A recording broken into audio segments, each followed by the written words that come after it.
Tension আৰু মানসিক চিন্তাত সেইসকল মানুহেই থাকে যিয়ে নিজতকৈ আনৰ কথা বেছি ভাবে। সঁচা কথা কোৱাৰ বাবে যদি তোমাৰ পৰা কেইজনমান বন্ধু আঁতৰি যায়, তেন্তে তুমি বুজিবা যে ইমান দিনে তুমি আৱৰ্জনালৈ ঘূৰি আছিলা। না ধৰ্ম ডাঙৰ, না নাম ডাঙৰ, না টকা ডাঙৰ, না স্বাৰ্থ ডাঙৰ। আচল কথাটো হৈছে বিপদৰ সময়ত যিজনে আহি আপোনাৰ কাষত থিয় দিয়ে তেওঁৱেই সকলোতকৈ ডাঙৰ।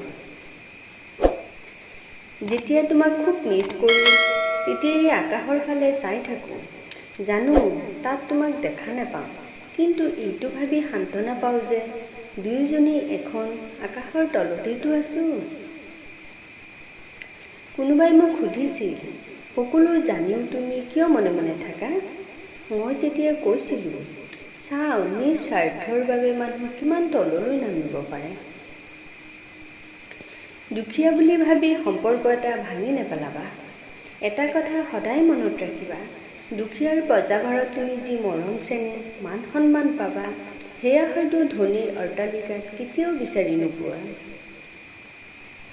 পৃথিৱীৰ আটাইতকৈ দুৰ্বল স্থান হৈছে মানুহৰ মন, আৰু আটাইতকৈ দুৰ্বল অস্ত্ৰ হৈছে ভালপোৱা। সৰু সৰু আঘাত পালে বহুত বেছি কষ্ট পোৱা যায়। যিয়ে দুখ কৰি ক্ষমা খোজে তেওঁ খুব সাহসী, যিয়ে প্ৰতিশোধ নোলোৱাকৈ ক্ষমা কৰে তেওঁ শক্তিশালী, আৰু যিয়ে সকলো পাহৰি যায় তেওঁ হৈছে মহাসুখী।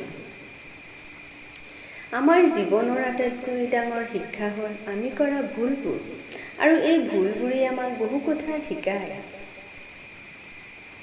মানুহ সদায় দুজন লোকৰ ওচৰত হাৰি যায়, এটা নিজৰ পৰিয়ালৰ আৰু এটা নিজৰ ভালপোৱাৰ ওচৰত।